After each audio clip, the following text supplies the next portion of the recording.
Hello Kinpin friends, welcome back to my channel and to another video where today I am crafting. And if you can't tell by what's on my desk, we're doing resin! Pew, pew, pew, pew. Resin is something that I've wanted to try for a long time, literally since high school, and I don't know why I never did. It just seemed like a pain, but here we are. I got time. We're doing it. And what I am doing today is pressed flowers in resin and turning them into coasters. Before I get too far into that though, let's talk about this cup of the day. I don't know if you can read it, but it says, "Bless your heart," which is my favorite Southern saying. Bless your heart. Something I would never say in sincerity to any of my viewers because I love you too much. All right, so today, this is kind of a special one for me. The pressed flowers that I have to put into my resin coasters are actually flowers from my wedding. I wanted to kind of do this in February around like Valentine's Day because, you know, I wanted to do something with love for my wedding and Valentine's. And I had these pressed flowers and I was like, I pressed them without knowing exactly what I wanted to do with them, and then I came across this and I was like, oh, that's perfect. We need a few more coasters in this house, I've discovered. I don't have a ton of flowers from my wedding because most of them were fake flowers. I'm going to tell y'all a little bit about my wedding today as well. What do we have here? So I've got my resin, these little cups, and my little stir stick came with that. I just have a solo cup to mix them together in. And then the pin talks about, to get the bubbles out, to use either a butane lighter, which I'm a little worried with my molds, like I don't want to melt them. So I'm gonna do carbon dioxide, and instead you can like blow on it with a straw. So I'm gonna do that and try that. We'll see how many bubbles. There's probably gonna be a lot of bubbles. The molds, I just got these off Amazon. And then I've got a cookie tray and then just some craft paper to make sure I don't get resin on my desk. Oh, we're up in my office today because it's colder than the tundra in Austin and I can't film in my garage.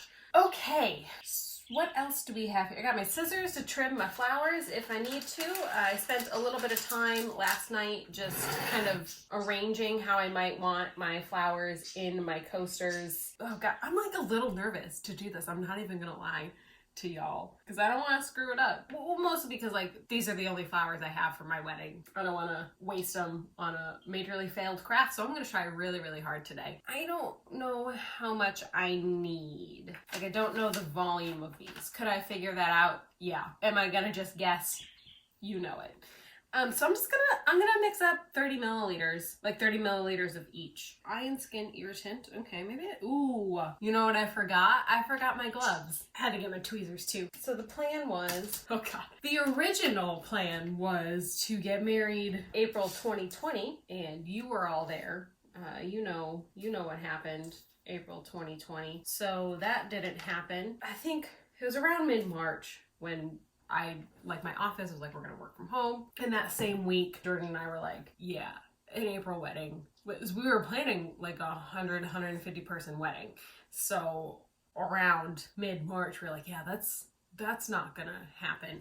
So we postponed, which was sad. I'd been planning that wedding for almost a year, more than a year, I forget. So that was sad to have to postpone it, but ultimately like the right thing to do. Our venue let us postpone and we were like, yeah, July 4th. That's the day. Because remember, if y'all remember back to April, like late March, early April 2020, we were all like, yeah, we're gonna just all stay home and it's gonna go away. And then I guess we all forgot that this is America and people don't like to do what you tell them. It is now February 2021. And again, y'all have lived the last year and know how that went. So we had postponed to July 4th and we told everybody, we're like, okay, the whole, like, it's just moving. And then around April happened and like early May, I was like, this isn't gonna work. July is not far enough away. I was literally working from home, sitting in this office, and I looked out at my backyard and I was like, you know what? I think we could do a wedding in the backyard. and just talk to the venue and push off the big party, because we didn't want to like keep pushing off actually being married. Just, you know, the safety part of not having 100+ people in a room. So, oh hey Lucette. If you can hear dogs breathing at any point in this video, like any heavy breathing, it's just the dogs. Around early May, I started being like, I don't think this July thing is gonna happen. So on my lunch break from work, and I just, once I get an idea in my head for stuff, like I gotta just kind of see it, not really see it through, but like plan it through to see, okay, is this even gonna work? And I was walking around my backyard and I was like, yeah, we could totally do that. Around then we made the call, we are gonna do our wedding party, which is 14 people itself, and immediate family members. This is probably the most precise you're ever going to see me get on this channel. So it was early May, and I'm looking at our backyard, and I'm like, yeah, you know what? I think this is going to be a backyard wedding with just our wedding party, their significant others, our immediate family, and their significant others. So we talked to our venue, we pushed our date, and at that time they were like, well, we're not pushing anything into 2021, and I'm like, and we pushed to November, and I just told everybody, I was like, I don't think that's going to happen either, but well, we're just going to play that by ear. So we started planning for, I think with just wedding party and immediate family, it was like 35 people in our backyard. And in early May, I was like, maybe. And then time kept ticking on, and I was like, ooh. They had limited gatherings, and then they were like, weddings are allowed, but I was like, does that only count if you're in a wedding venue? And I was like, I still don't think I feel good about getting that many people together, even outside. So we slowly started to dwindle that down. Pretty much my entire wedding party lived outside of Texas, so I was like, okay, we're gonna have to start making some cuts, people. I'm sorry. So we just kind of started dwindling it, and we were like, okay, the people in Austin. And then we got even closer, and I was like, I think they're gonna come down with no gatherings of more than 10 people. So then we whittled it down to 10. And you know, it's a pandemic. Everybody was very understanding. I didn't have any wedding party people or family that was like, oh my God, whatever. Like at this point, as long as I get married that day, you know? Yeah, my parents weren't even there. That was upsetting for my mom. I think I was just so like over having a big part. Like at that point, I was just like, I just want to be married. As long as that happens, that's fine. So yeah, we had 8 people, including myself and Jordan. Oh, and our wedding was on a Saturday, 4th of July, and the Tuesday, I think it was the Tuesday before, our officiant could not make it. Turned out fine. Okay, so I'm gonna pour my layer. We thankfully had one of Jordan's groomsmen was like, I got you, I will get, he got ordained online, and so that was fine. And we lucked out on pictures too, because his wife does photos, so she had offered to do pictures for us because we had, you know, rescheduled our photographer too, and we're gonna do pictures on the iPad, so that was great. Okay, I'm gonna try this carbon dioxide bubble thing. I think it's working. I got a lot of tiny bubbles in here. Gonna get real lightheaded. I think it's working, as long as I don't pass out. Listen, I got all these tiny bubbles, and I think I'm just gonna roll with that and have that be part of the thing. So we dwindled down to 8 people in our backyard. And the dogs got to be there, so that was a bonus of getting married in the backyard. And it was a lot less stressful because I didn't have to like bring all this decor and stuff to a venue, so that was nice. It's kind of hard doing this layering in reverse. I would not change my wedding for anything. Would I had preferred my parents to be there? Yeah. But beyond that, like I wouldn't change it. And we had other neighbors, they like put up balloons that said congrats and like just decorated their backyards. So it was really awesome of them to do that. So it was all around a good time. And then we just, you know, got some takeout, you know, had a little early dinner. I bought a cake from the supermarket. We mostly just like, we ate, we did some Zoom toasts, very 2020 wedding. And then we just chilled. And the best part about getting married on 4th of July is like people didn't hang out at the house. We pretty much ate, did cake, and then the few people that we did have here in the backyard left. Also, it was July, so it was really hot. I did rent some fans, and we installed some misters on the patio, so it was like tolerable in the backyard. And we have a nice shady backyard.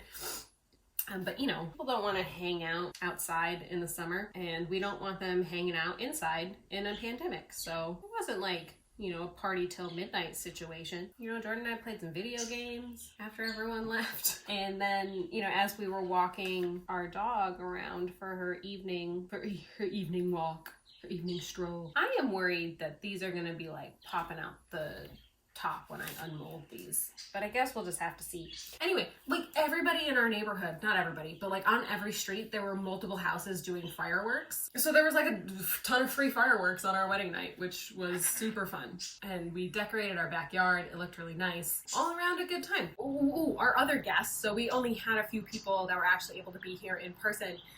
We actually streamed it for everyone on YouTube, so I got to have a very 2020 live stream wedding. And the pugs had little blue sequin bow ties. My mom made those. She made a blue sequined ruffle for Lucette to wear, so she looked very pretty. And I did my own hair, my own makeup. Shout out to Brad Mondo. If you don't follow him on YouTube, he has a ton of great tips. And then he also does like just funny reaction videos. And Robert Welsh. Those two gave me the confidence to be able to do my own hair and makeup, so thank you all. And Robert has a twin, James Welsh, who does skincare. Definitely recommend that channel as well. So yeah, that's the story of our wedding, of our pandemic wedding. I'm looking forward to actually being able to celebrate with everybody when you can get 100+ people together in a room again. So I'm switching to an aerial view on my camera here, so you guys can kind of see how it's looking from my view. So sorry for the shaky cam, I just grabbed my cell phone. I'm gonna just do the one for now, and you can see kind of like the bubbles that I've got in there. I'm gonna keep in spurts blowing some more carbon dioxide on there to maybe get some of those out. This is what it looks like from the top. Then I'm gonna let this sit and set, and then I will come back and film the end to let y'all know how it turned out. Hi friends, I'm back, and it is a couple days later, different makeup look. So as you may know, I am living in Texas, and we are currently going through a really bad natural disaster with this winter storm. Jordan and I are lucky enough to still have power. We didn't actually lose power at all yet, so we are definitely fortunate in that capacity. We did lose water today, hence the very minimal makeup look, because I don't want to use a lot of our stored water to wash a lot of makeup off my face. Anyway, so we're here to check in on how my coaster turned out. And drum roll, please. Oh, I sound more like a Wookiee. Here it is. Could be better. For a first attempt, I'm gonna give it a not bad. I was rereading the instructions kind of as I finished, which is when you should reread the instructions, right? Not before. And what I forgot to do that you might notice in the video, you're supposed to let that first layer of resin with your flowers pressed in set a little bit, and then you're supposed to pour the second layer on top to seal it all in. I have quite a bit of bubbles in this guy. It looks almost more like frosted glass, so I'm gonna go with the old, I meant to do that. And I think that was from mixing it too aggressively, because I reread the box as well. And it was like, mix slowly to avoid bubbles. And I just feel like that should have been more widely made clear on the box and the instructions. Ah, man, now that I think about it, maybe it was and I just didn't read it. It's very possible. But overall, I'm not upset with this. I will be making a second one at some point. I think I mentioned earlier in the video that I didn't have a whole lot of flowers left from my wedding, and that is because I only had 2 bouquets of real flowers. Everything else was fake because pandemic. Yeah, okay, so let's rate it. Likability. I'm gonna give it a 5 out of 5. This one could have been executed better, but we did learn some things along the way. So I'm still gonna give it 5 out of 5 there. I think it's a great way to preserve flowers from any events. I'm gonna give this 5 out of 5, even though I didn't like totally nail it on this particular one. Cost. So the resin was, I wanna say around $20 normally, and I had a coupon for Joann's.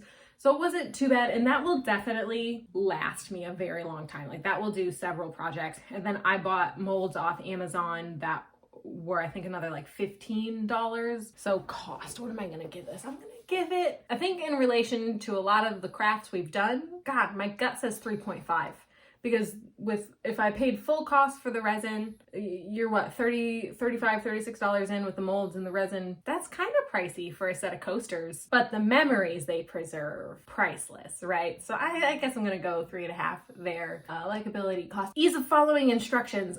I'm gonna give that pin a 5 out of 5. Those instructions were very well laid out. They had great pictures. They had great descriptions of the steps, very detailed. If only I had reread them. So 5 out of 5 there, which I think would bring this whole thing to, I'm gonna give it 8 out of 10. Because of the cost factor, there is a lot to invest getting started. The resin was a really, really big mess, which partly could be my fault, but I am not in a huge rush to do that again. Yeah, that's this week's video. I hope you enjoyed. Comment below, what do you think?